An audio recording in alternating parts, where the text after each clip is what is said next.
Okay, good evening. It is about 6 p.m., March 18th, 2025. Welcome to the Port of Cascade Locks Commission meeting. We will start with the Pledge of Allegiance. I pledge allegiance to the flag of the United States of America and to the republic for which it stands, one nation, under God, indivisible, with liberty and justice for all. Roll call. President Ryan, Here. Vice President Clute.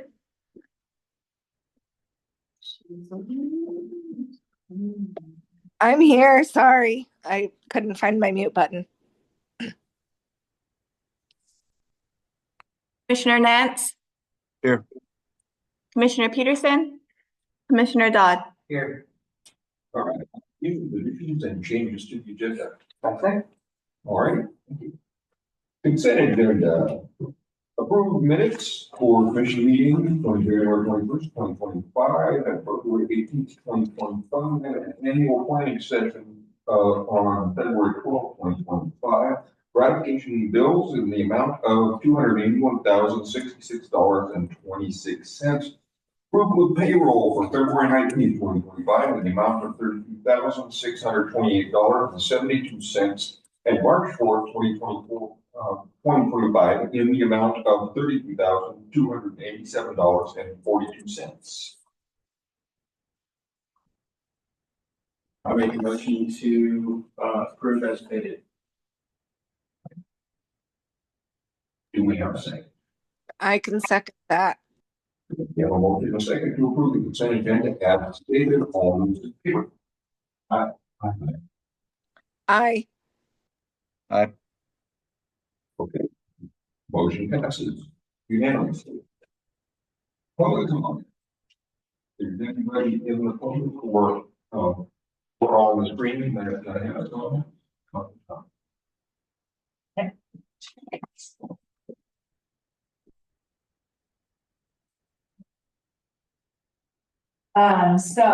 Good evening. My name is Michaela Keller. I live at 1161 Chinook Drive in Cascade Locks. Thank you for this opportunity to come before you on behalf of my family and my community to request the support of this body in ongoing efforts to preserve our thriving community school. As you may be aware, the River County School District faces a budget shortfall of roughly 5% and cuts are proposed. Unfortunately, initial conversations with district staff point towards potentially losing 3.5 full-time employees, specifically licensed classroom and supportive teachers. Estimates put this at roughly 25% loss of our small school budget. This is far from equitable and disproportionately impactful as compared to other district schools based on the current estimates.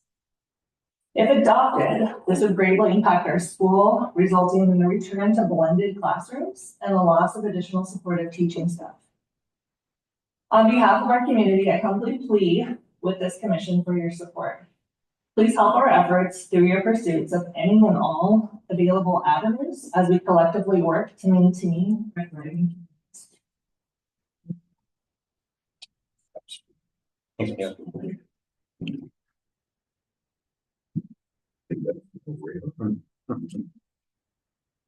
All right. Is there any other? I don't have anyone online. Special presentations, reports by outside resources, staff, and government officials.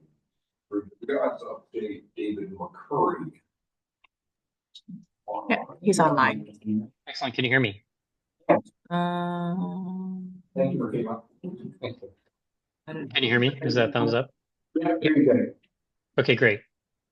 Do you want me to share the presentation or does Carrie Ann have that up?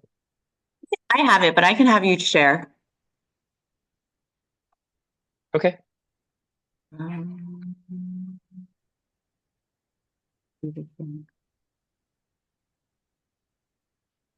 Coming right up. Yeah, you should be good. Let's see, it should be coming up here. Hang on.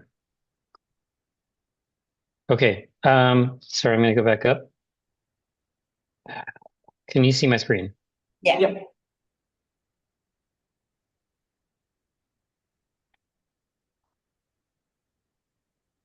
All right, sorry, I had to go back to the beginning. So this is going to be a really quick update for today, but feel free to ask me any questions and interrupt me if you can't hear me or something goes wrong. So just a quick update on the project. I'm really just going to touch on the normal dashboards that we see and do a few key updates for you because I know you have a number of other agenda items of priority tonight. So just in terms of where we are, this is the latest update. Pretty straightforward. We're less than 8% through February. So March will look a little different than this, and I'll provide that update in April. About 198,000 out of a total budget that's available. I did update the tasks. All tasks are either in progress or slightly delayed, but in progress. There's only one task that's a little delayed. It's actually not a major issue. It's just we spent extra time planning the health monitoring of the bridge. So we'll be implementing that here soon in April. And honestly, it was nothing more than just being thoughtful about where we're going to put gauges on the bridge to monitor the bridge. I did update this chart just to give you a sense as to how everything's going, just across the board. The dark outlines just show updates. So actually, we did get through the survey and mapping without any troubles. So it kind of eliminated the risks that could happen from the survey and mapping efforts out in the field. And also seismic structural analysis actually caught up. It was looking like things may be delayed, but we're actually making really good progress there. And then again, structural health monitoring just slightly delayed, just in terms of the physical implementation of the monitoring. No other changes. Actually, overall, everything's going really well. And this is just a quick snapshot again of where we are in the schedule. The red dash line is where we are early in the project. Everything's moving along pretty well. So I'll jump into some of the updates, and later on, when we have more time, I'll give you more of a detailed update on the survey. It's been an incredible tool already. So what you're looking at on the screen, if you can see it, is actually a digital model of the bridge that's taken by scanning the bridge with the LiDAR, a laser scan from a drone, and then combined together with imagery from the same drone. So it's not just a photo, it's actually a 3D model. And I'll just give you a little small glimpse, and we'll look into this 3D and zoom around it later at another time. But just to give you a sense, this is also that same 3D model when you zoom in closer. And this is the bearings that are on the truss out in the pier in the river. And it's just incredible the value that we can get from understanding on how everything's assembled together. So if you can imagine, this is actually a model that we can sort of zoom around and rotate and look at the details. Really helps us understand how the bearings are framed, really what's the condition and how is it performing. There's so much information that we gather from this model, including the geometry that we don't have because we don't have the plans. So just a little precursor, and we'll look at that and deeper dive into that later. And then this is a drawing that's produced from the imagery as well as from detailed inspections. I've shared a version of this before. I just wanted to share that we're getting deeper into the geometric layout of all the nuts and bolts, which is literally part of what we're doing here. And we need it to develop an understanding of the structure and its resistance to load. So this is a real drawing to scale built from some of the survey work and other inspections. And we actually have quite a few of these drawings. I just was giving you an example here. The other really interesting thing that has happened, so we did get successfully from the Army Corps of Engineers this report, which was a 1936 report on the alterations required for navigation clearance above the Bonneville Pool. I mentioned this in a previous meeting that we were trying to get our hands on it, and it's been a very interesting find. There's been new information, not the original drawings, but different drawings and lots of engineering information on how they raised the bridge in 1936. So that has been a useful tool for us, and we're evaluating that information. And then just a couple of other quick updates. Again, we completed that field survey and the drone scan. It combines together with the traditional boots on the ground survey, which you've probably seen some folks around town with their orange vests on and their survey equipment. We've also identified a number of potential funding opportunities, and we're having a meeting coming up soon where we're going to start to look at could we break off little projects of improvement and match it up with a potential funding source so that we can begin to execute improvements in the future and put together an intentional plan around that. So that's been a really useful tool. And then the structural analysis, the bridge digital models continue to advance. Won't bore you with those today, but we'll have results on those as time progresses. And then our plan for health monitoring is complete. Now we just need to do the field implementation, and that's going to be a really useful tool for communication on what's happening out there on a regular basis. And then DOT collaboration continues. It's going well. Yeah, and so look forward to kind of sharing more about that in the future. That's really my update. But if you have questions, I'm happy to answer. The plan for the health structural monitoring and the implementation of it, I assume the answer is yes, because we talked about it probably a year ago, but we took into consideration the amount of pedestrian traffic that we get across there and curious onlookers wanting to push buttons or touch things or reach up, grab something. Was that part of the consideration? Is that we probably see more people crossing that bridge than your average bridge would? Yeah, none of the equipment is going to be accessible. So Right. it'll all be out of reach. Should be mostly out of sight, out of mind. Cool. There will be a few pieces that will be new, but most people won't notice. Right. You know, and interestingly, as a bridge engineer, I always like, I see a bridge and I go, oh yeah, there's a thing there. Most people don't even notice it. So it'll be pretty small equipment. Awesome. Yeah.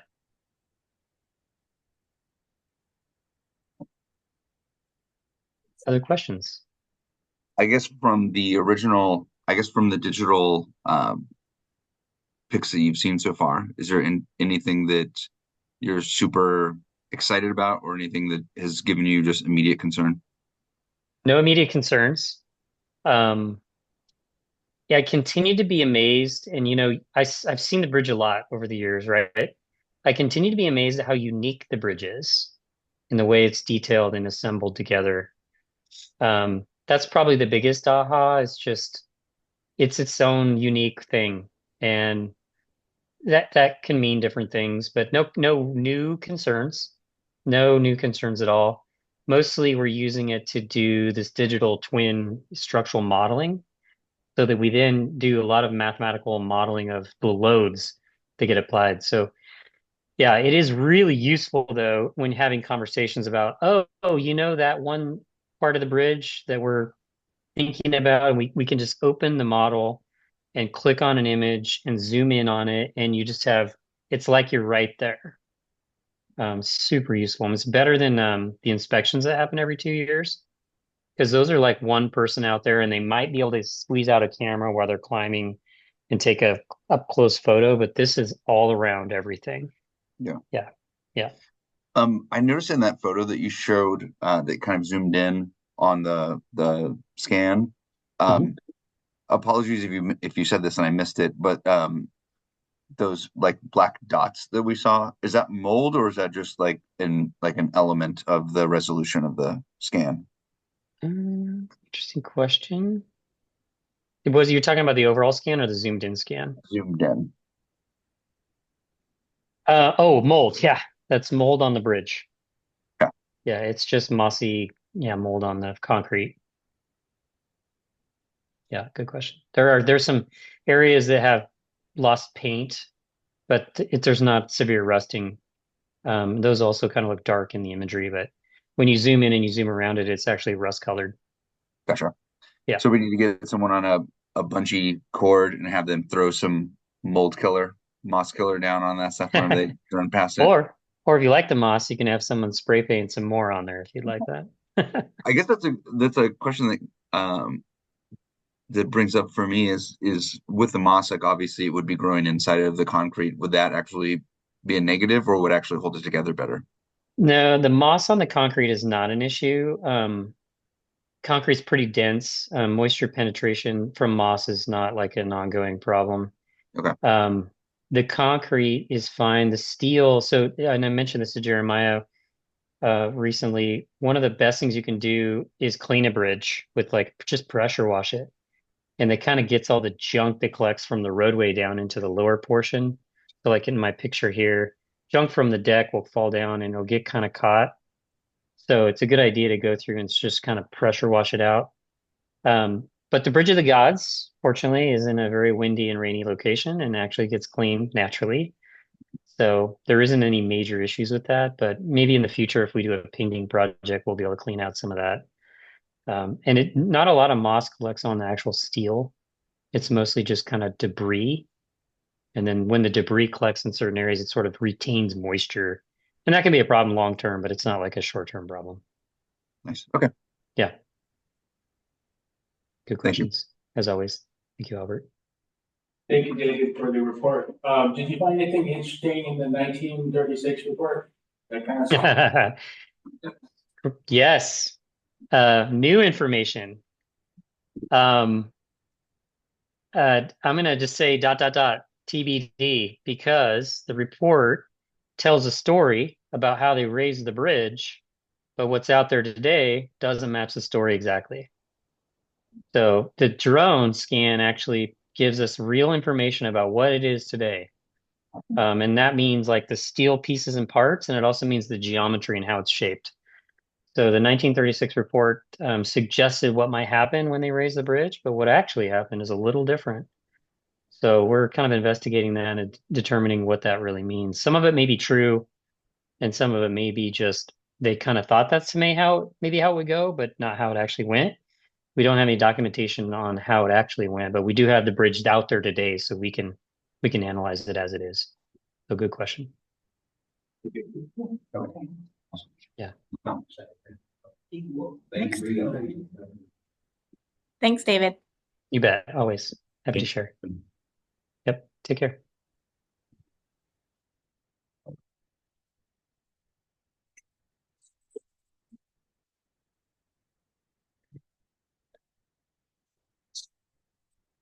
Let's see.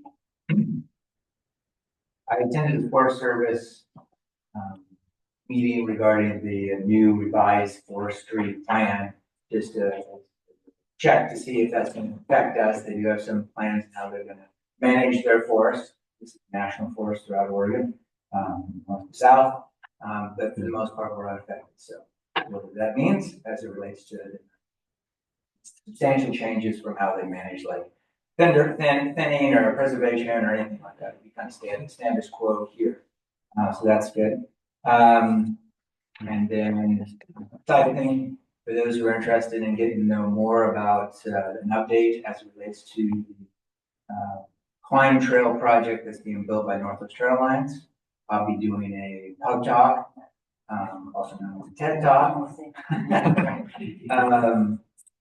Next Wednesday, 26th. So they all those updates for that meeting. So.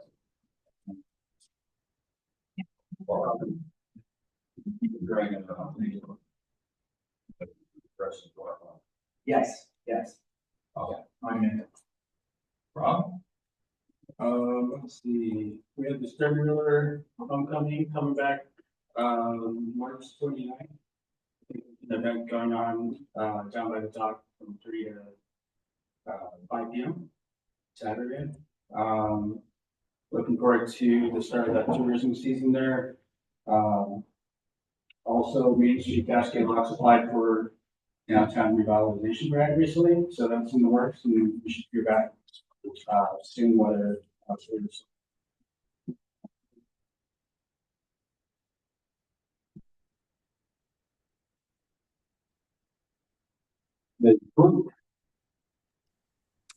I don't have anything prepared for today. Or I'm a little sick. All right, Robert, how about you? I actually want to follow up with what Michaela Keller had brought in. I'm also on the PTO, and I've attended a good amount of those budget meetings with the superintendent.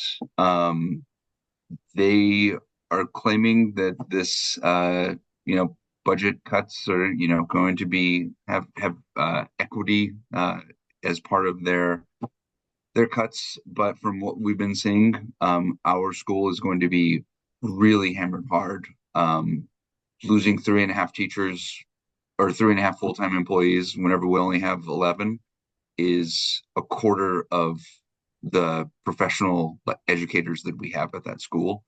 That will in effect put us into blended classes. And prior to 2020, we had blended classes, and there was a ton of behavioral issues. There was a large discrepancy between test scores with the other schools. So I think that just the idea of moving back to blended classrooms can really have a huge negative impact for our school and thus our community. I already know a bunch of parents that have already said if they move to blended classrooms, then they're going to start considering where else they're going to take their kids and not take them here because of what can happen if blended classrooms aren't done right. So because of that, as a body, I think that we should do something, whether that's do whatever we can within our power, whether that's helping with finding finances for the district, for the school, helping with finding lobbyists, contacting any of the representatives or senators that we have. I've already contacted the county commissioner, but I think that we as a body can do whatever we can to help out with the school and to help our community and to help out with the education of our children.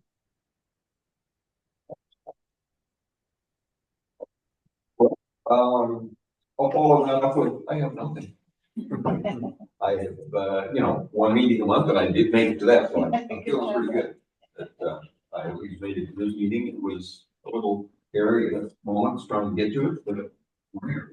So, Can you just real quick, just on a clarification point from Commissioner Nance, talked a little bit about taking a position on a political issue, whether or not you consider PTO education a political issue. But there are opportunities in which, I can be involved in those conversations, attend those meetings, have direct resources to that, et cetera. It probably would behoove us to have a vote from the commission, or at least a consensus that is how this body feels and how you would like me to represent that if I find myself in those conversations. That we as an entire commission are supportive of continuing the funds Cascade Locks elementary level is now for additional funds. do we have some, Albert, do you want to make a proposed motion at all? Are you prepared for that? I would absolutely love to make a proposed motion, but I didn't hear exactly what Jeremiah had said. It kind of with the audio was cutting in and out.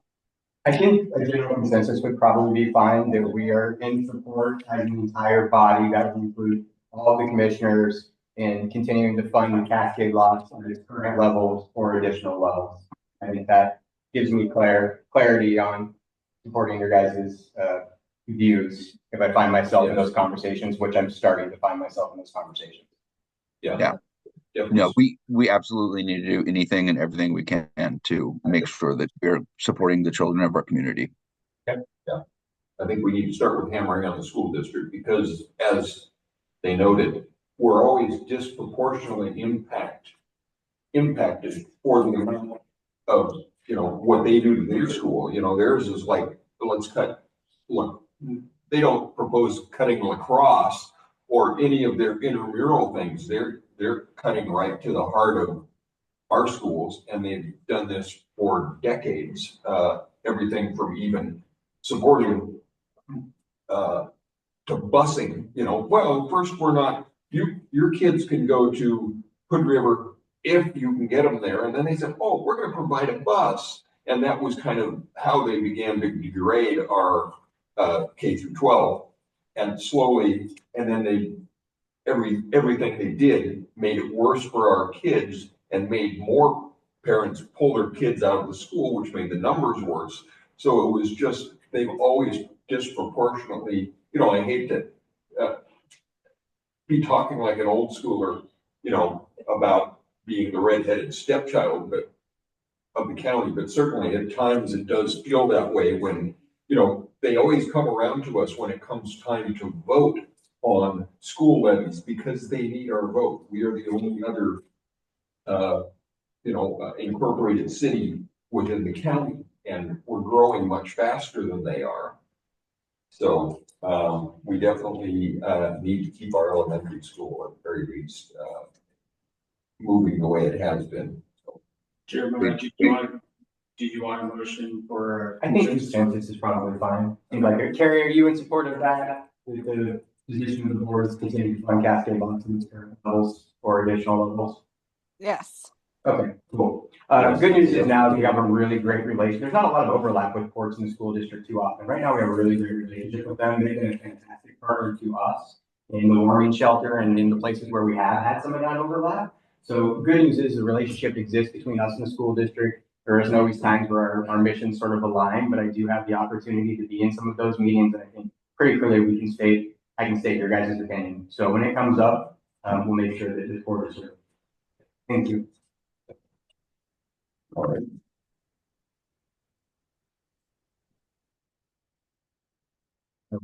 Through this real quick. Park, you want to go first? Yeah, somebody got a paper for me here. I did. Okay.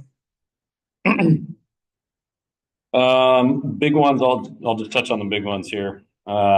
We are still actively working on the warming shelter. We'll touch on that since we're talking about the school. The conduit got installed over the last couple of days, and next week the school goes on spring break, and we will be doing our installation during that spring break period. And if all goes well, then we'll have our transfer switch up and running then. So that's a nice one to be making some progress on. Feels good there.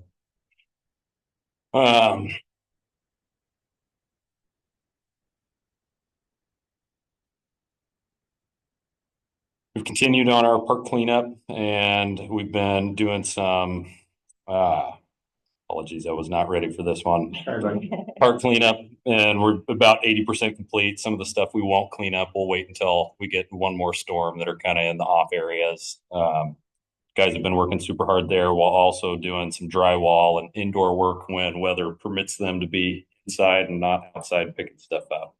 We took advantage of Napa Auto Parts annual sale and stocked up all of our shelves, which we didn't do the last couple of years. It feels good to take advantage of that type of stuff. And we're getting our aquatic weed treatment on the schedule here, so we'll be hopefully well ahead of the weeds before we get into our busy tourist season. It's usually biannual, and I'm curious if are going to start needing to go to a 3x a year program.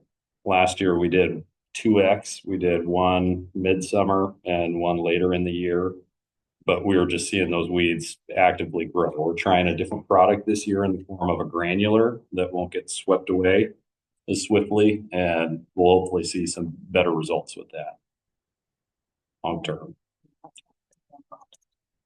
Yes, and we have one new on-call toll collector, and also a new, since our last meeting, part-time toll collector. James is on our team now. If you're up there in the evenings, go ahead and introduce yourself. He's a wonderful addition to our team. Thank you. Also, point out that Parker has started his annual reviews of his public employees. That's something very specifically come down in the strategic business plan is us wanting to be more diligent in that practice. Jenny's completed all of hers. This one will be for Jenny. Parker is working through his, but that will become an annual thing to do, and really in the box check.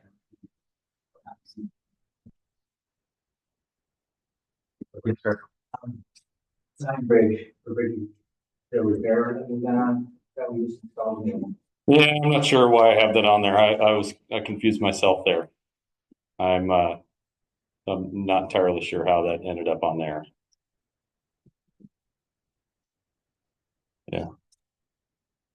I'll just hit a couple of things. Thanks to Matt Atkin and his staff that have been our best friends this whole month. We have been working on, I think I reported on this before, that we wanted to reduce the time that it takes to complete our payroll processes, including our tax payments and our PERS. Marina has a talented individual on their team who was able to write basically a new software program for us to use to be able to drastically reduce the time it takes for us to do our FERS reporting, which is working great. I used it today, and it's fantastic that we're reducing the payroll work from 2 full days to a half a day. It's great. And also completed some tax amendments with the help of Marina and Co. We were able to meet our deadline, and we completed and submitted a grant to the Travel Oregon competitive grant round. We requested $150,000, which is the max award for the planning grants. And we are hoping to use that to help offset what we anticipate to be pretty substantial costs for the permitting, potential rezoning, and other engineering services for the campground project. The commission has directed staff to make a very high priority in this year. Let's see. We didn't have a favorable weather window to complete the boat launch overlay, seal coat and striping project that we did receive a grant for. They were more than happy to extend our deadline through to June 30. The contractor also has indicated that the quote remains the same, hopefully, until and so we'll be moving forward with that in April. We're also doing our final tasks for the Harvey Road restroom. Our goal is to open that facility on April 1. So we received the samples of the shower tokens that we'll be using in the shower, and we're testing those. We're going to make sure that they work before we order thousands and thousands of them.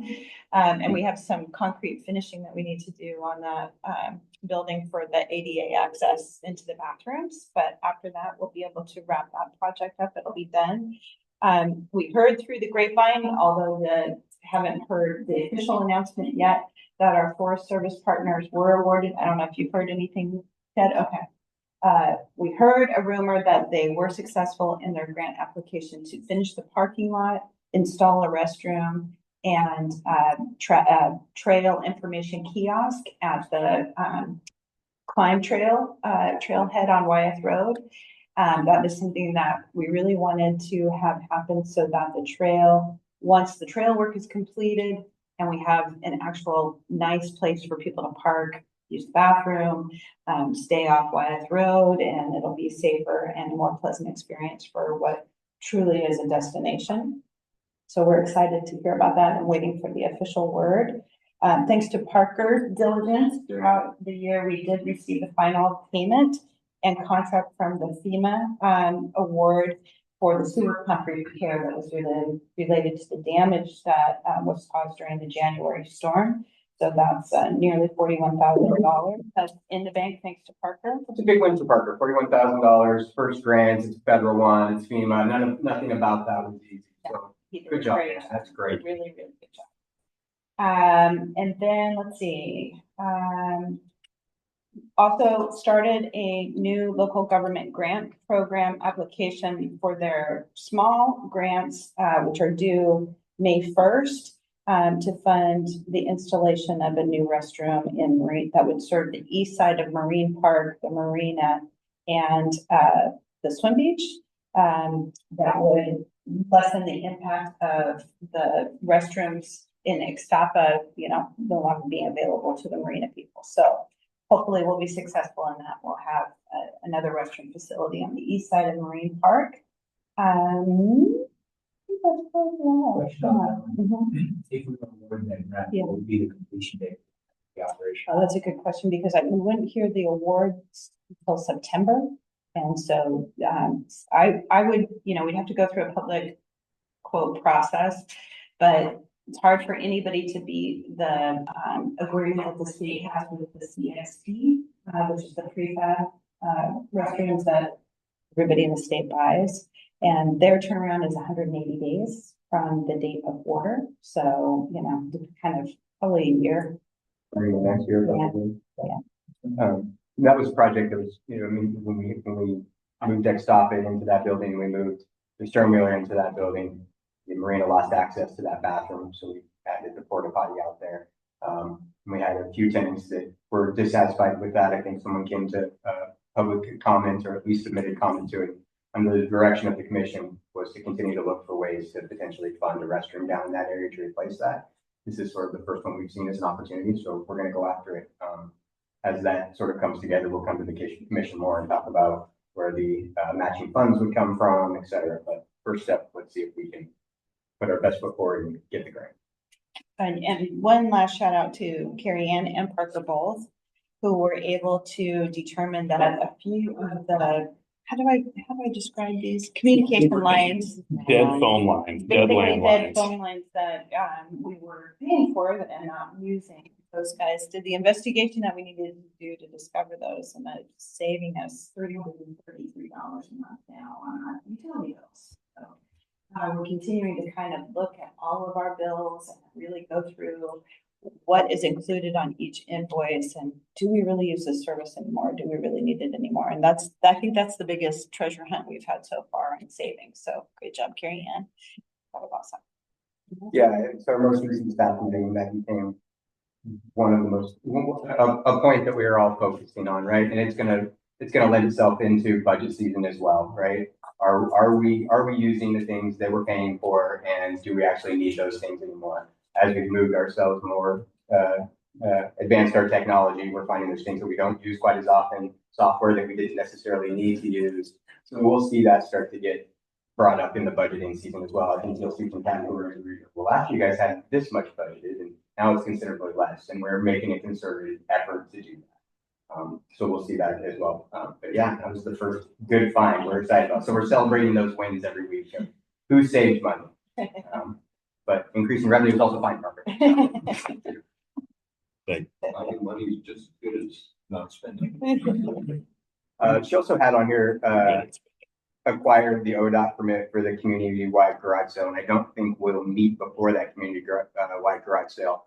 I think the port's going to take advantage of that this year. When we cleaned out the Stern Wheeler building there, we sort of went through the process with the surplus property folks in Oregon and said, okay, what has to go to auction and what doesn't? And there's a tremendous number of things that don't go to auction. They're like, if you can give it to another local agency, that's your first step. And then after that, you can kind of just have a garage sale. So there are definitely a few things we'll put to auction that, will get a dollar amount that makes that worth its while. But we have lots of things in the offices. We're an old organization. The basement's starting to fill up. Parker has things out in the maintenance shop. So we'll probably take advantage of that. I talked to Jordan about it too. He was like, hey, maybe we'll do that as well. So if you see us start to talk about a port garage sale, that's what it is. We'll be, I assure you, we'll be under scrutiny that we don't get rid of anything historical. So you won't see any photos or anything that potentially is historical in there. And you won't see anything that has tremendous value. Most of those things will be stuff that's hysterical. right. Essentially. But we've all been having the spring cleaning itching bug kind of take us over. Genevieve's moving offices right now and going through lots and lots of Melissa's old stuff. So Question real quick. I don't understand why there had to be an ODOT permitted. yeah, ODOT, I don't know the history of it, only that we do it every year. But in order to hang a sign over the top of Wanapa, which is an ODOT road, I think that's where it comes from. You're directing the attention of the drivers that are on Wanapa. I don't think it's really about hanging it on our own bridge. I think I could probably hang it elsewhere and not have to ask ODOT, but because it hangs over the top of Wanapa, I think that's why. Then the last question I had on the list here, it said, assist Cascade Inn with the brown thing. Oh, great. Thank you. What's that?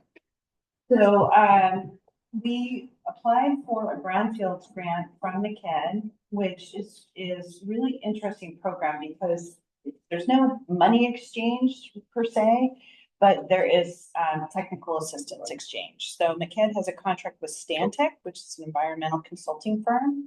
And so the Stantec staff are going to be they already completed a phase 1 environmental on the building, which is, if everybody knows, it's a vacant, derelict building right downtown.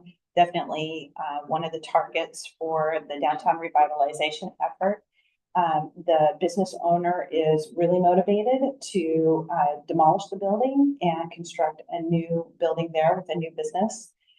She has a really neat vision for the property. Yeah, and she also is ready to invest her own capital into the project.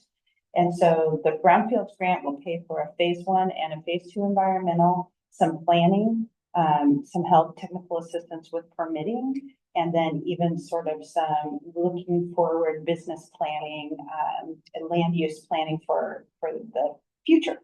And so Stantec did their inspection of the building on March 7th and have just emailed us today the phase 1 environmental report. And it's really, really exciting.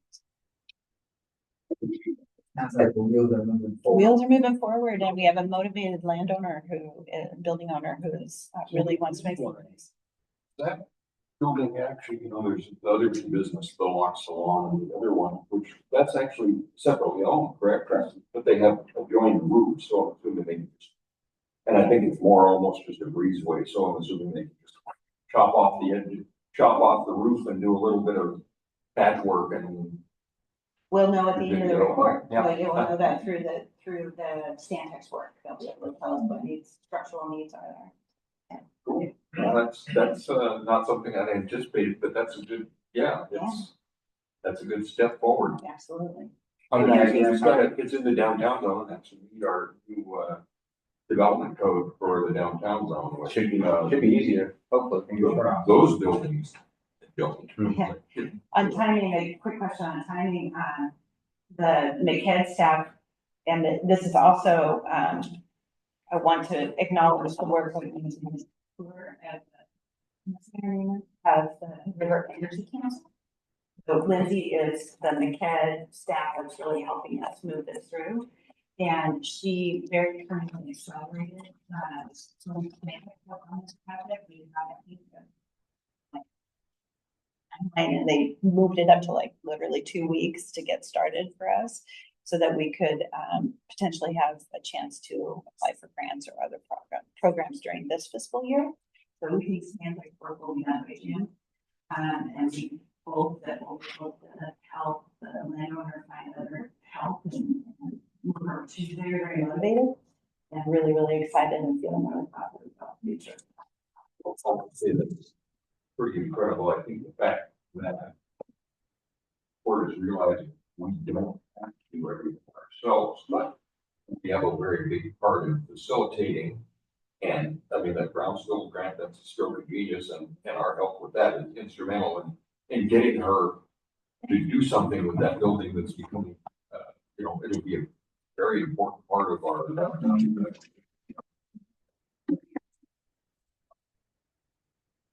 Next, and actually on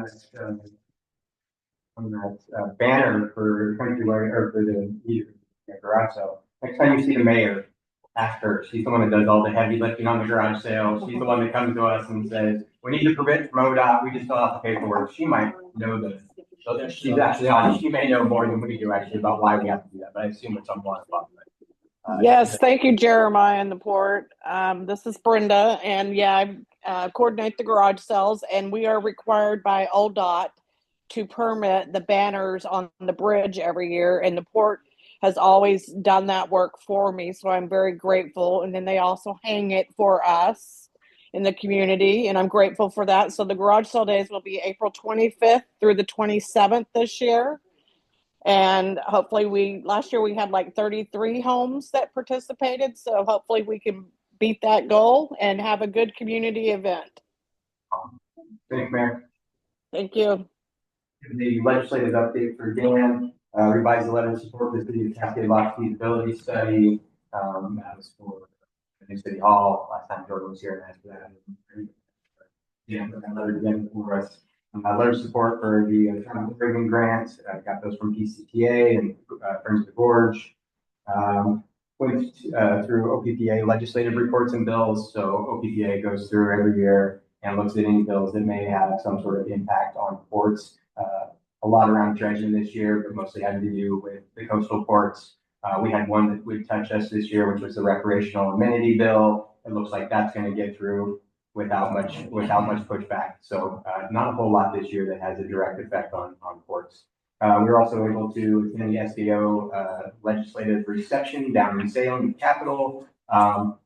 Jeff Helters and Bonham were unable to attend that reception. Dan worked some of his magic and got us into their offices first thing the next morning. So we stayed the night, went in and got to spend about a half hour, 45 minutes with Jeff. We're obviously thanking for his efforts on the bridge, talked about some of the progress that we've made there. When I was here, talked just a little bit, talking about all of it. So we should be aware that the city was still interested in finding ways to mitigate those costs with moving the McCord the electrical at the McCord Bridge. We did talk a little bit about the shortfall in the budget for the school district. So just kind of brought him up to speed on what people in Cascade Locks were talking about. Senator Bottoms was out that afternoon, so we did spend a little bit of time with his staff. Also got our finance update. I'll go through it because you don't have it in front of you, but Gusto payroll work, worked on many quarterly reports, followed up with the auditor, payroll questions, October, November bank reconciliations, communicated with the auditor, December bank reconciliations, began January reconciliations, communicated with the auditors. A lot of talking with them auditors. Matt also came today with budget actuals for Q1 and Q2 of the last fiscal year. We spent about 2 hours as a staff in this room actually tearing into that. What we will do is schedule a work session sometime in April for the commission to have the opportunity to do that exact same thing. But because we got Matt here tonight and we just spent a couple hours doing this, he's going to give us a high level presentation and then we'll tear into it sometime in April. Got that, Matt? You want to share? Oh, you're not in Zoom, no, are you? Okay. Yeah. Yes.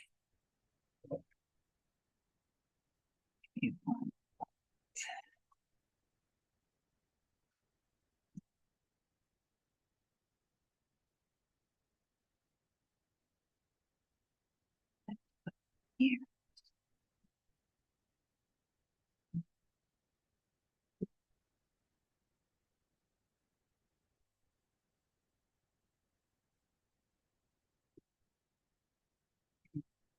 Give me one moment. Maybe I have to refresh it.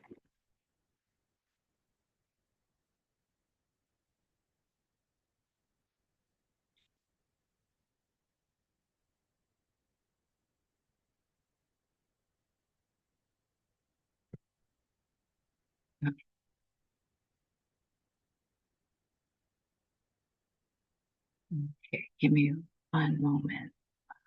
Okay. Where's my Zoom? Where's my Zoom people? Share.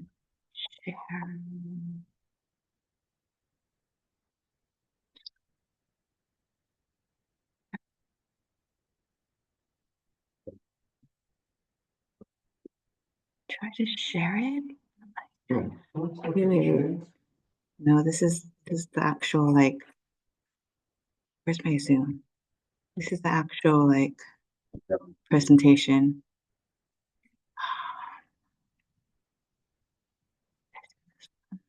Let's try it. Oh, wrong one. Sorry. We're not doing a bridge update with you.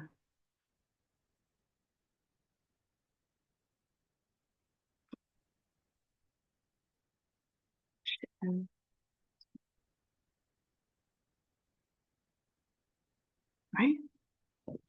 Yeah, you can put an overlay on it. Okay. Champion. On the fly. Yeah, nice job. Sometimes Is everybody online? Can you see the presentation? No, you yeah. Oh, wait.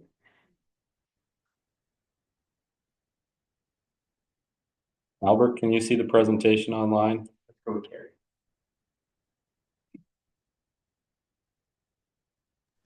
I can. Okay. She can make. Yeah. So we'll start with the first one. This is just a very high level. This is on the left is the income the board's received, and this is based on budget. So we budgeted that there'd be 7,591,000 and some change in, revenue that would be coming in. Thus far, we've received 2.8 million. Of the amount that we haven't received, it's grant money that is going to come in over time. It's not anything that we're really concerned about at this point. When you look at total expenses, we had 11,709,000. We've spent just under 2 million. So as we go forward, we're going to dive into more detail on each individual department. So if you want to go to the next.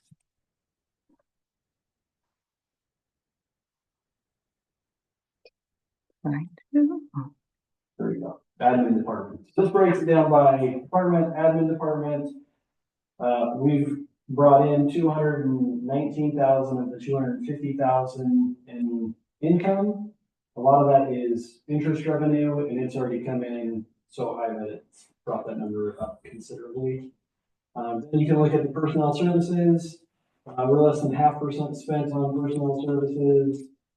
So 361,000 out of the 718,000. Materials and services, similar thing here. 384,000 out of 1.2 million. Total expenses you can see are 745,000 out of 1.9 million. I guess if you have any questions, stop us as we're going. We're not going into detail at this point because we're going to be doing that another time. But just wanted to make sure you guys are aware of where things are currently at, or as of December. Operations, we had budgeted 15,000. We've actually already received 25,000. We've already exceeded the amount there. Personnel services, 254,000. We budgeted 395,000. Materials and services, we've only spent 73,000 out of 482,000.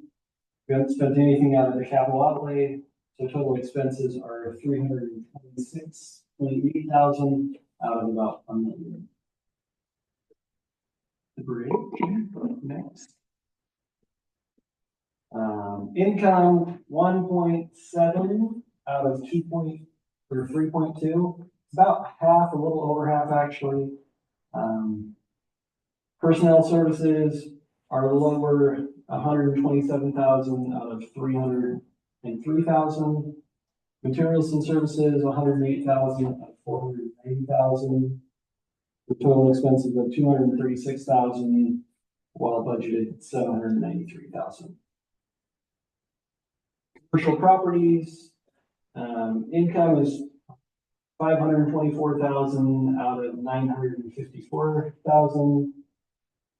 Personnel services, we had budgeted the person in there and then it was never allocated to that position. So we're probably going to come back and talk to you about moving that over into operations and put that online. Materials and services, 142,000 out of 216,000 for total expenses of 142,000 out of 240,000. Do you mind going back one slide with a quick question? Maybe one more.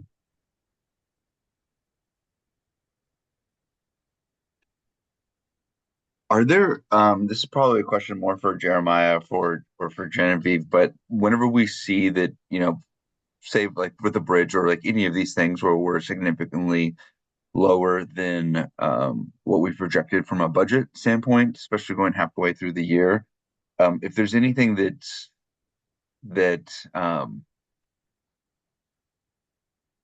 sorry, my brain is not working today. What I'm trying to get at is like, hey, if we see that there's this huge delta between what we budgeted and where we're currently coming in for materials and services, is that because there's probably something coming down the pipeline that we budgeted for that is, going to hit February, March, April? So it looks like we're doing really well, but the reality is that, a big giant expenditure is going to come through and we're kind of actually on pace. Does that make sense? Yeah, so we're always watching our revenue streams, right? And me and Parker talk to Bridge probably every 10 days or so. Are we ahead or behind? Are we ahead or behind? And so generally those discussions are happening. We don't have any really long outstanding sort of bills that are going to come due on the bridge here, like at the end of the year. Yeah, so apologies. I actually just had him go back to the bridge because you see that huge delta between materials and services. But I'm talking about across the board because if we look at a couple of other things, like you can even go to the next slide. Even on the next slide, there's, you would kind of anticipate that July to December is going to be half of our year. So basically, whatever we anticipated should be close to half, right? So if there's any instances, commercial properties, bridge, campground, whatever happens to be, if there's any large expenditures that just aren't currently represented because they're July to December, could you just call that out so we can so we can make sure that we are actually tracking all of those bigger things. Yes, thank you. I misunderstood the question at first. Yes, we will call that. I told you, my brain is not working right now. Cool. Sorry. Continue. Campground, we've collected 69,000, we budgeted 113,000. We're a little over 50% there. Personnel services, again, nothing got allocated to this, although we did discuss it in the budget and plan for it in the budget. Materials and services, 18,000 out of 75,000.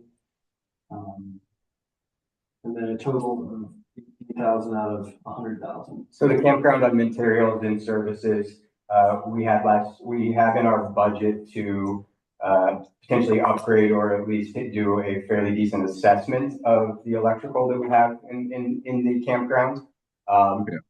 Whether or not we move forward with that and at what level will sort of be, it's dependent on as we watch the budget, right? And as the numbers come in. So at the beginning of the budget season, we go, hey, this is a thing we really want to do. Let's set some money aside from it. And then as you move through the budget, you watch the revenue not be there, or you watch the electrical, it looks like, hey, we're going to be good for one more year or another year, or 2 years, right?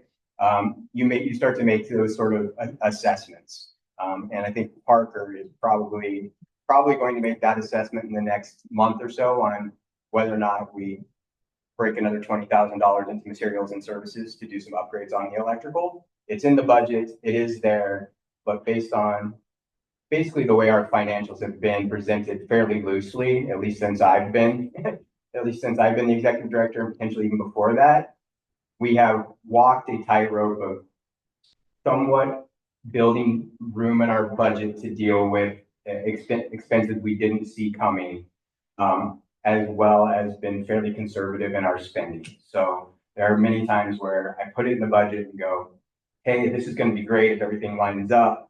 And if we can get our accounting to a place where we all feel comfortable about this and commissioners are looking at things quarterly and these decisions are easily supported by the financial numbers, where we are now, there's still times where I'm like, I still don't have a beginning balance that I can trust, but I don't have an audit. And so some of those things I say no, even though it's been in the budget, because I can't bring it to the commission and say, hey, listen, here's this year's numbers and you guys can dive into these up and down, forwards and backwards. We can tear these apart. There's no reason not to do this. So until we have that, there's been some reluctance from my side to take on some of those bigger projects. We're getting there. I'm certainly feeling more comfortable about it. Matt assures us that we're just around the corner from having that, where quarterly you guys are looking at pretty deep financials and able to go over them with him and with me. But for now, it's been building some room for us in the budgeting piece, and then over budgeting, underspending is how we've been sort of playing it safe.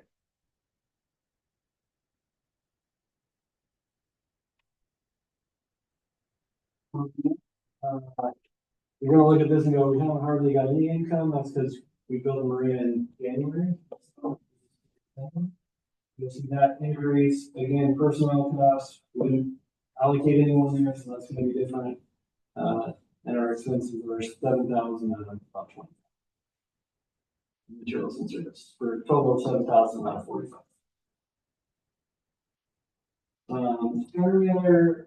We don't have any expenses out of it. We don't have any income out of it.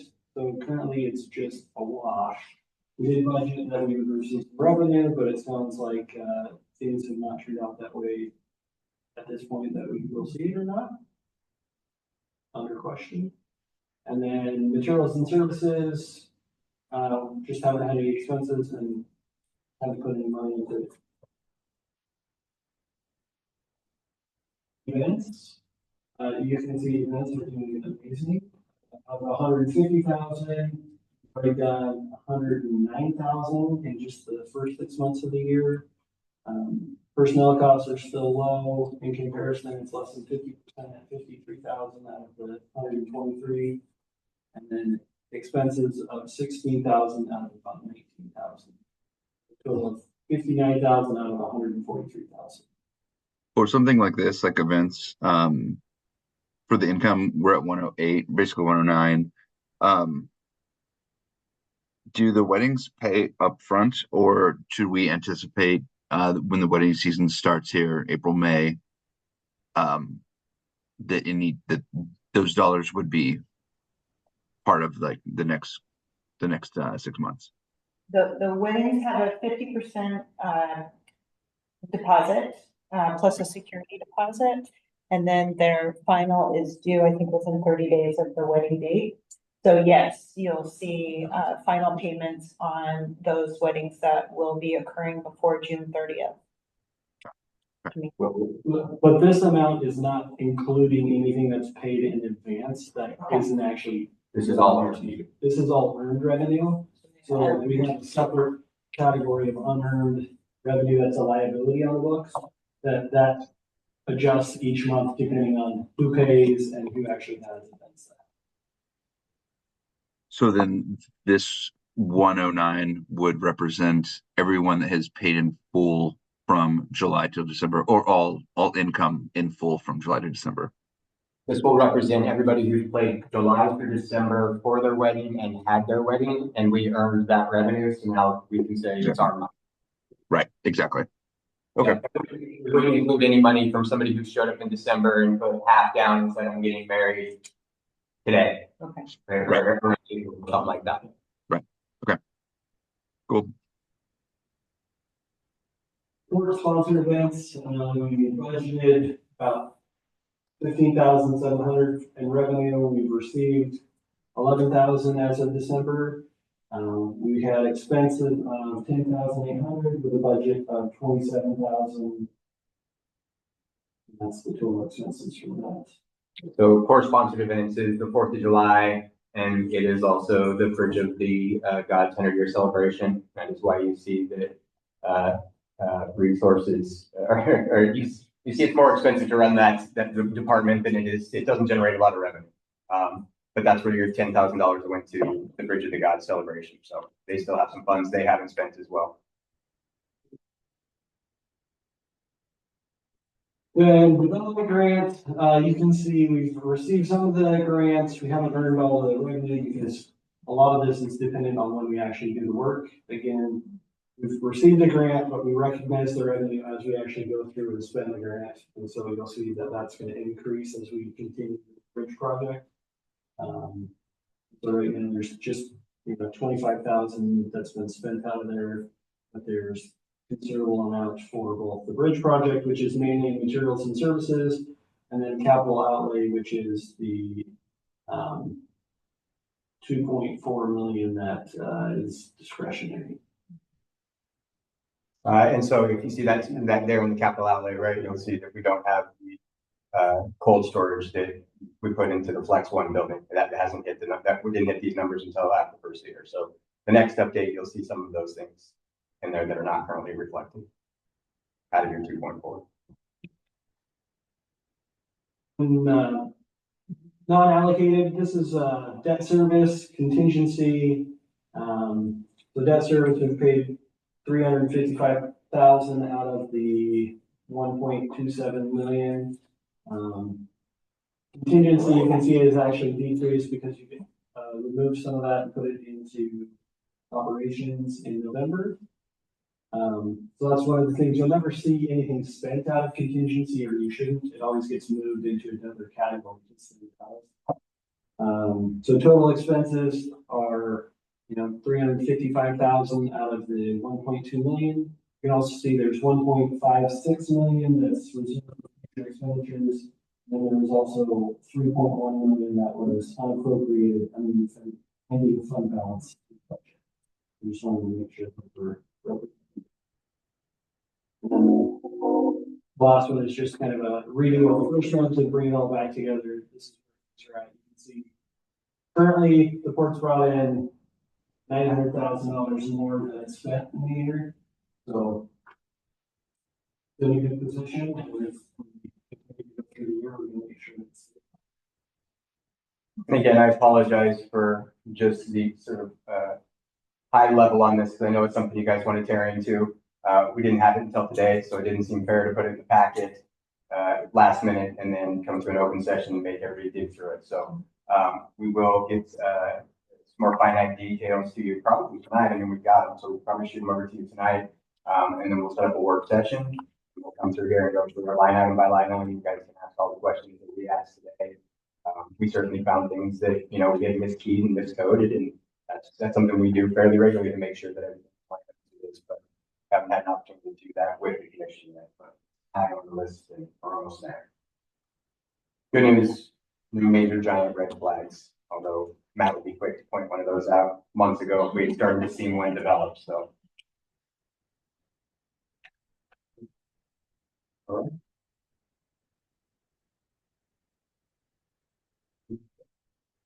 Thank you, man. Why do you see first? Point budget officer. Yeah, we can do that. We've got to stand there. Sure, absolutely. We're gonna skip to 7C. The commissioner would like to.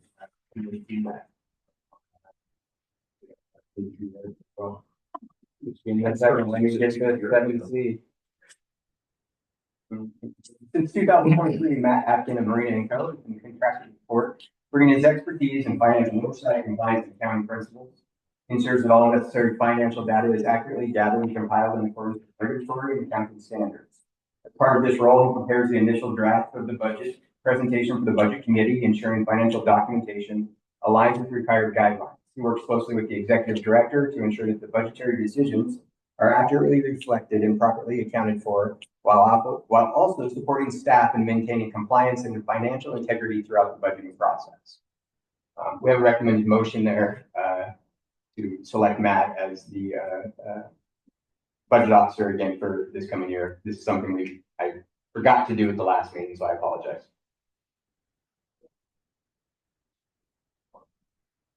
I make a motion to appoint Matt Atkin of Marina and Co. as the budget officer for the Port of Cascade-Locks for the fiscal year of 2025 to 2026. Second. I'll second. Okay, and we have a second by Albert. It's been moved and seconded to appoint Matt Atkins as our budget officer. All those in favor? Aye. Aye. Aye. All right. Nobody's opposed. Right. Okay. Passed unanimously. Thank you for your service. Thanks, Matt. Oh, for economic development. Thank you, commissioners. This is our second round of review for the applications for the Port's Economic Development Grant Fund.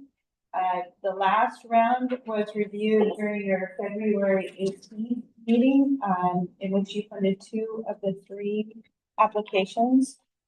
You currently have $125,142 available to make awards from.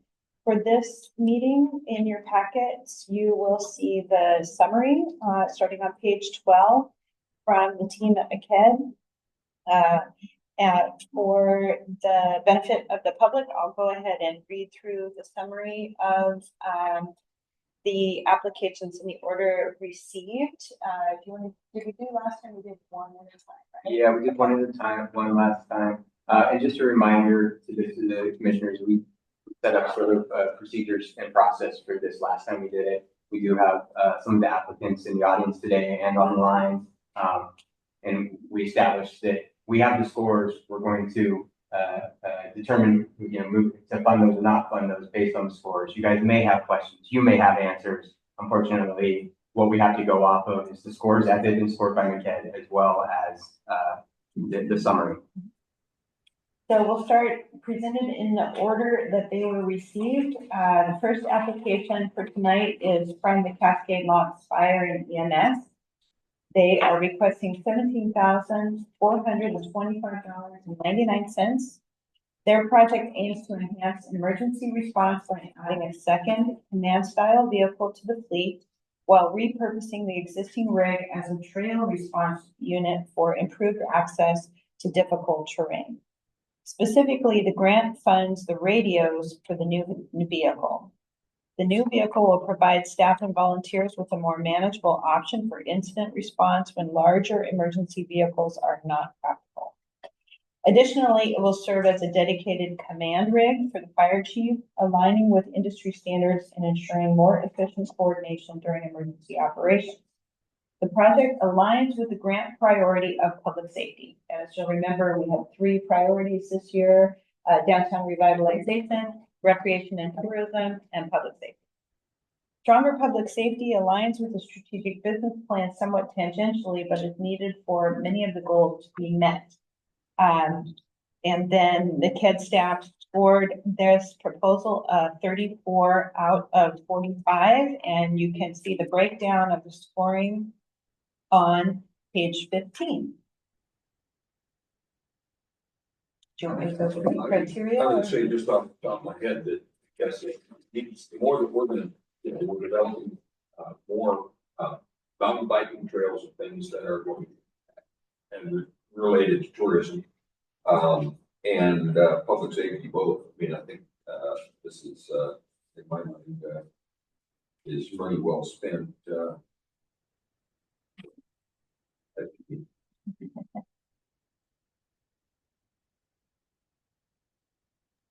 I don't understand what you went through and read each one.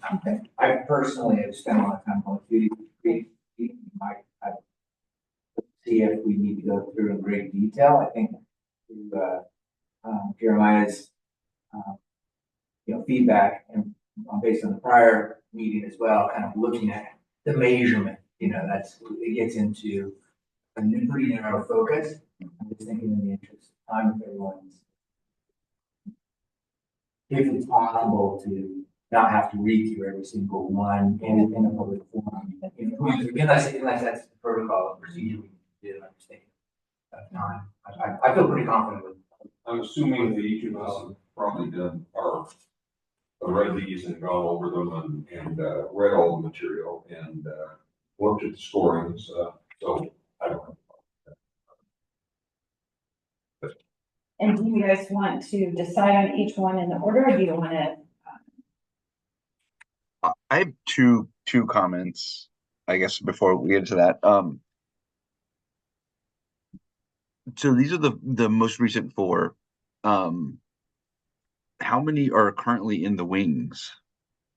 I know of one other application that we received today. Okay. The reason I asked that is because of these 4, let's just for theoretical purposes, we approve all 4 of these. That basically takes away everything that we have, pretty much, right? So it puts anyone that's a little bit later at a really huge disadvantage. That could be a completely worthwhile investment. So I think I mentioned this before, but it would be kind of nice to have them either all at once or in buckets, maybe per 3 months, because it's challenging because all of these are incredibly worthwhile, but at the same time there could be something else that comes through that's really, really worthwhile, and then we don't have any funds. So that's just a comment as far as how we work on these next year, right? And also something else for next year that I think is incredibly important, especially from the port standpoint, is that I think that we should be able to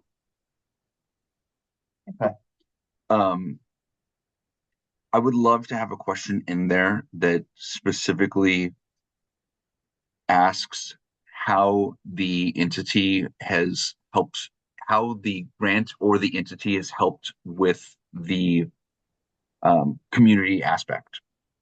Because there's a lot of things that people would be coming to ask, but I don't see them really being involved with the community or doing a lot of things for the community. And I think that just us here as a city and what we do, I think that's pretty important.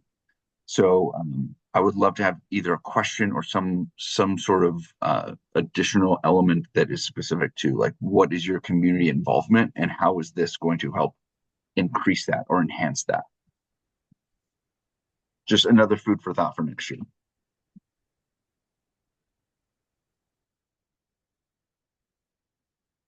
Commissioner Natz's comments, I think, it's good takeaways. I think based on our last meeting, we're also going to have a debrief in the future for how to plan the next cycle. I think those comments are wise, and I think we can definitely put those into future. What is the 2026 grant program look like?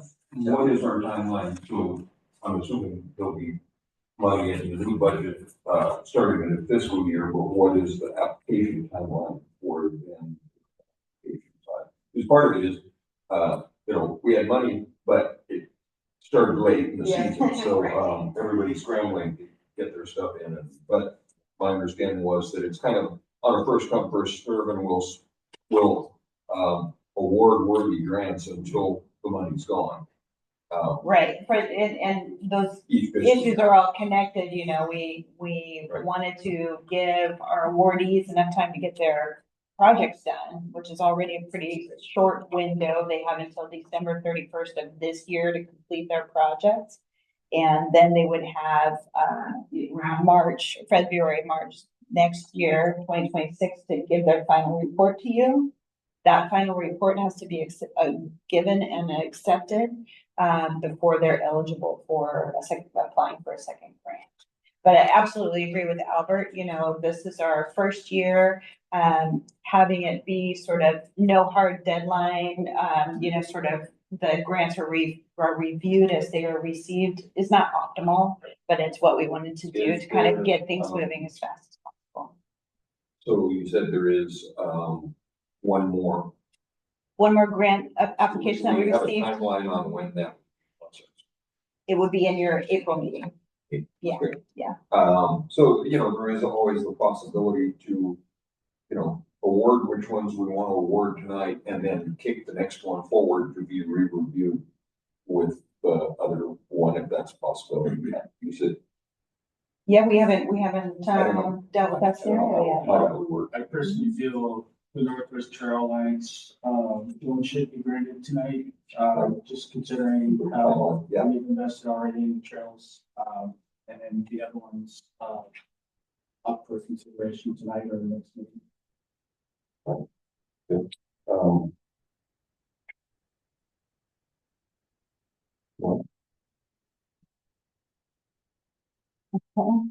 Should I go ahead and continue with the other applications? Or? Yeah, do you want to go ahead and review the other applications or how do we want?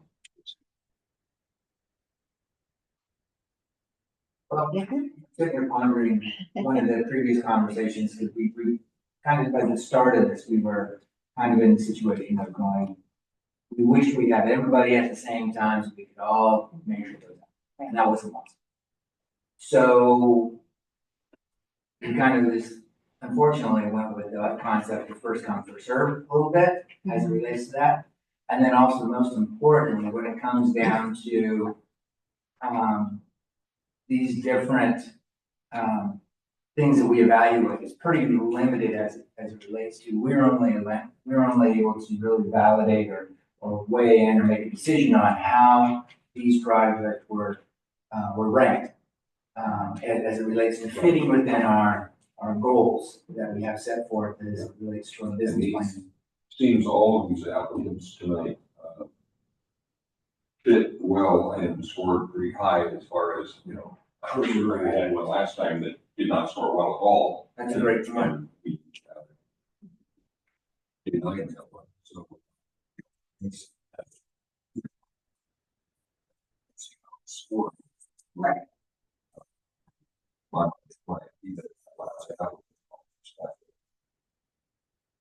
take that into the next fiscal year. And Basically, we spend our resources until they're, on the worthy applicants until they're expended, and then it'll kick forward to the next fiscal year. The application that I received today is for the small grants program, and it's requesting $10,000. How much? 10,000. Just so you have a sense of your budget. Oh, well, which, I've added up, and, if we grant all of them this evening, that's a total of $115,790.99, which leaves us about $10,000. And anything less, I think that might be within our budget room to grant that fifth application as well. And I think we really did accomplish what we set out to do, which was create this program, put something in place that got it moving this year, right? So it didn't get left behind. And then for us to pause at the beginning of next year and say, okay, if we have this money, this is what we learned from that first round. How do we implement those, make it better? I think we clearly know that we want to see them all at once now, or maybe two buckets. I think that we want to discuss about some of the information that the commission gets or doesn't get, the way that they weigh in on it. I think we want to continue to converse with Tommy about what puts us in the best position when we do select who gets them and who doesn't. But I think we learned a lot, and we're going to continue to learn. We just gave the money away. We still have this whole piece where we learn about the reporting piece of it and how. So there's still much to be learned from this, even as we go into the next round of giving that money out. But I personally feel really comfortable with everything that we learned from this. Going, well, we'll do that different. That's easy enough. Doing it different midstream is difficult, because then someone can say, hey, well, they did it this way for us, but they did it this way for them. So we do somewhat get committed to a process, at least once we start it. But I think we clearly all see there's spots for improvement. So I feel good going into next year based just on the few things that we have on it. Looks like we have almost $10,000 left if we grant all of these this evening. That have applied. They've all scored, in my mind, fairly high. And I'll take the opportunity to point out something that we've learned with this application. And it's going to happen, right? It's a new system. We're setting it up. There's things that we're going to run into that we just weren't expecting. So Landmass Wines has made a request. Part of that request is to do some work to the tasting area. Yeah. And you guys are going to approve or not approve that request. However, at some point in time, we're going to have landmass out here, and for you guys to approve or not approve the request to actually do that work, right? So there's a layered thing here, which is, do we think in principle you guys have a project that's good and fits within our grant? Yes, we do. Or no, we don't, right? But if you were to approve it, they'd still need to come back and ask the permission from the commission to actually do that work in your guys' property. So there are little things we're learning sort of along the way of, oh, what happens when this happens? What happens when this happens? And we continue to get tighter and tighter and tighter. Not that it's loose, right? I think we actually have stood up a really good program. But there are going to be these little one-offs where we go, oh, how do we navigate that? That's going to be one that if you guys were to approve landmass, you'll see them again back in here, but now it won't be approving the grant. You'll already have said it's a good project, but you guys can definitely say, they're not painting the grass blue or whatever, right? So, should we allow our remote? Yeah. Carrie or Albert, anything else to weigh in on with this? I do want to agree with you that I'm so excited and happy that we were able to do this year, and I think obviously we've learned a lot of really great things that we'll be able to use moving forward. So I'm very happy with how it's come about and how we've seen it. But obviously now that we're in the middle of the process, now we're kind of all like, oh yeah, let's make this better for next year. So.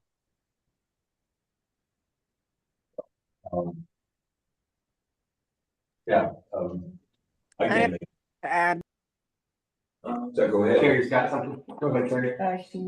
No, I just said I have nothing to add. I know you asked me specifically, so. Oh, okay. So you just wanted to add that.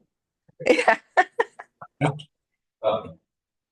Okay. Well, I feel pretty comfortable with all of these. We looked over them, and as I said, if we're based on the scoring, which is I think all pretty high. I think they're all worthy projects. I guess I'll ask first. I make a motion to approve all 4 grant applications, as shown here tonight. Second. Motion second to approve all 4 grant applications, as written, and, we can look with our balance, so probably enough to do the 5th one. When that comes up. All those in favor? Aye. Aye. Karen, you there? Albert, you there? Aye. Okay. Motion passes unanimously. Congratulations to all of our worthy applicants and the great things that you will do on our commission. I'd just like to add one other note. Speaking with Jessica Mehta, who's the executive director of Mid-Columbia Economic Development District, who we contracted with to administer the grants, and they're doing a really great job. We both feel so excited about the ripple effect of this program beyond the awards given, and so much of the invitation specific to businesses within the Cascade Locks Port District to share their ideas and aspirations for their business, and basically their business retention and expansion needs in great detail, including in some cases architectural plans and budgets. It's a dream to have this information presented to us, and to have all of the eyes on these proposals at McKed that can also help find other assistance beyond the port funding for these projects and these businesses has just really been very exciting. So And I would thank you say for doing that.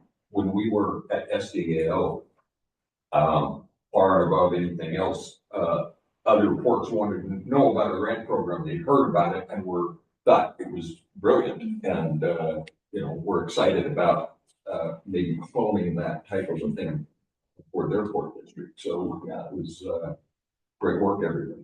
We certainly know that we excel at economic development, but we also excel as a partner who can help other folks who are trying to do economic development. That's certainly what we're doing here. So excited.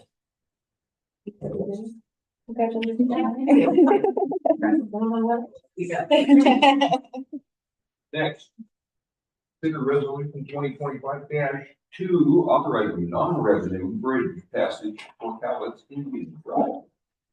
On February 12th, 2025, the Port Commission approved a motion directing staff to draft a resolution waiving the toll of Cowlitz Indian Tribe members. The resolution is now ready for commission approval. I will be glad to read the resolution if you would like me to, or we could pass it by title only. Somebody would like to make a motion to approve this by title only? I'll make a motion to approve resolution 2025-2 authorizing non-revenue bridge passage for the Cowlitz Indian Tribe. Okay, we have a motion to approve the application for bridge crossing. All those in favor? Aye. Aye. All right. Motion passes unanimously. It's good that you have it. Right. We've got some operational work to do to make that become a reality. Parker will move forward on that. We'll reach out to the Cowlitz tribe, start working on understanding what their tribal ID looks like, and getting that in place probably a month or so before we can be able to cross. And if you show the Cowlitz tribe now, we certainly let you through, but having those procedures in place will take about a month or so. All right. Now, executive session for us. The Port of Cascade Locks Commission will now meet in executive session pursuant to ORS 192.6602E to conduct deliberations with persons designated by the governing body to negotiate real property transactions, and ORS 192.6602H to consult with counsel concerning the legal rights and duties of a public body with regard to current litigation or litigation likely to be filed Representatives of the news media or designated staff shall be allowed to attend the executive session. All other members of the audience are asked to leave the room. Representatives of the news media are specifically directed not to report or otherwise disclose any of the deliberations or anything said about these subjects during the executive session, except to state the general subject of the session as previously announced. No decision may be made in the executive session. At the end of the executive session, we will return to open session and welcome the audience back into the room. So we'll take a very short recess to allow taking people offline and for our esteemed guests to exit. Thank you. Thanks, guys. Thank you very much.